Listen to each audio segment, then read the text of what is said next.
Muhammad Shahmi bin Hadi Kamaluddin and Muhammad Afif Ruzaini bin Muhammad Sofyan.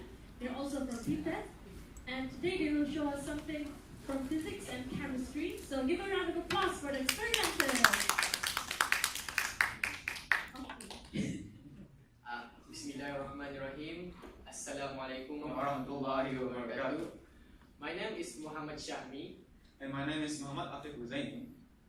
And we are representative from our school, Pusat Tingkatan 6 Tutup. Today we are going to demonstrate to you all about our inventions, which is the homemade water bottle rocket with its parachute mechanism.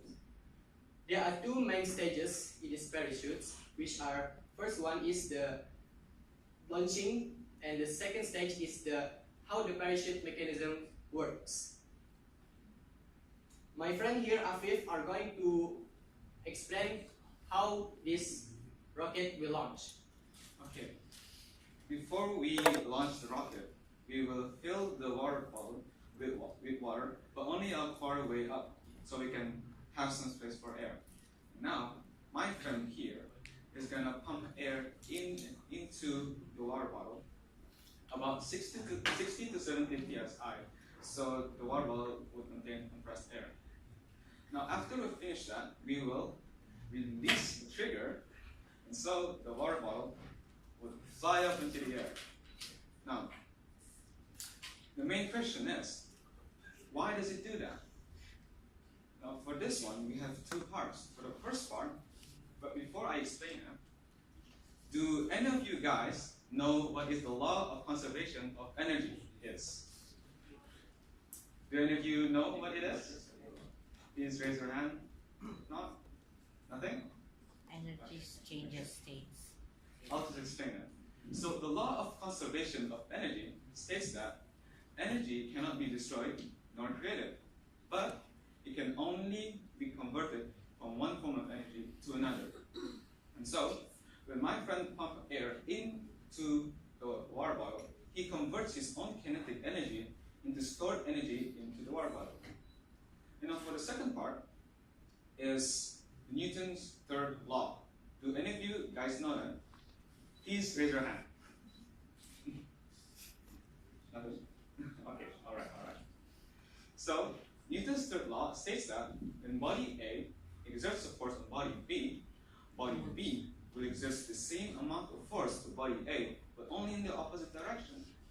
So in this case, when the triggers pull, the water pressure pushes the water downwards, which exerts a large downward force for the water bottle. Which is the water. Yeah, for the water.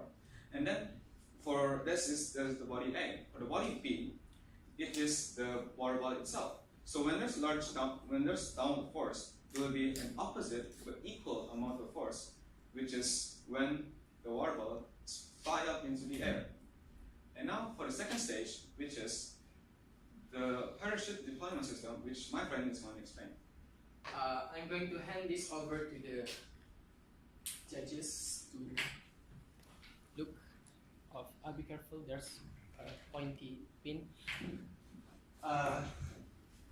Okay. For the parachute mechanism system, as you can see, there are two flaps holding this elastic, holding this retractable nose cone to the body of the rocket, right?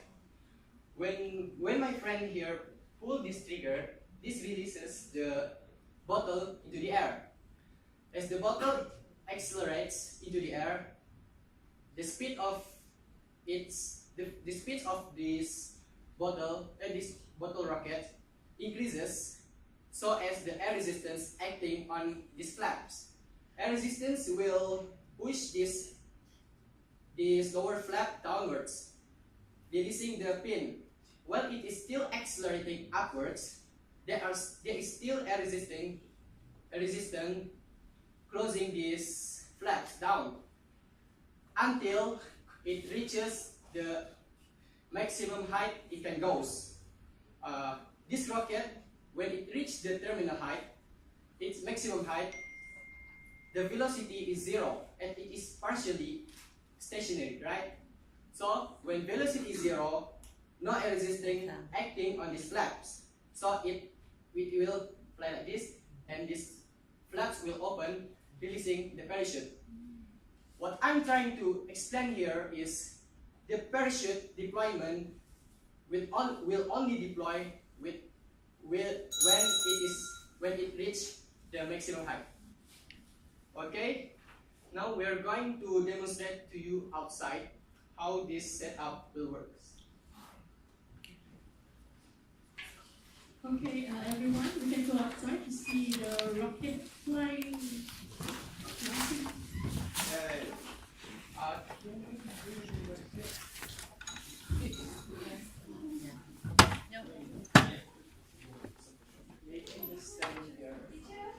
Three, two, one. Woo! Wow. Woo, that's good. Wow, dapat sekolah ni. Oh my god, that's good. Oh my god. There, over there. So, basically, I'm just gonna be like real honest. You're the experimenters, right? Yeah. Okay. That was a good demonstration. However, when it comes to performing it as a science show, it might be a bit too Scientific, yes. how do you say this? It's Not simple. There are a lot of jargons like, I think sorry, I'm just gonna add it up. yeah. The layman's term, like for example, for non-scientific background people will find it quite hard. Yes. Because you're talking about velocity, you're talking about the direction, the air resistance. Yeah. Yeah. Yes, okay. Especially if you have little kids. Imagine a science show. The motive of doing a science show is to make science, to explain science as simple as possible. So you have to consider if you get into the finals, there might be little kids as well. So when you start to have a pressure, velocity, and then they wouldn't understand what is that. It's a good activity. It's a good science activity, but it's not really a show kind of. It's a good experiment. I like it. We do have water rocket, but we've never tried using the parachute. It actually worked out for you guys. The parachute mechanism is actually our own. Your idea? Wow, Okay, that's very good. Maybe if you get into the finals, you may want to consider changing The way you your communicate. demonstration. Yeah. Change your whole science demonstration. It's a good science activity. Okay? Science facts, everything. Of course, I think you did a lot of reading. You put effort into it. I can see that. Change into simpler terms, for example, rather than using the term velocity, maybe you try to talk about the direction. Then talking about the air resistance, maybe you talk about the force of the air. Right? I think it's much more simple like that. Huh? Use alternative layman's terms, easily comprehensible to all audiences, nevertheless of the science background. Yes. Yeah. But I really like the rocket. It's really, really awesome. Well done. Okay. Mm.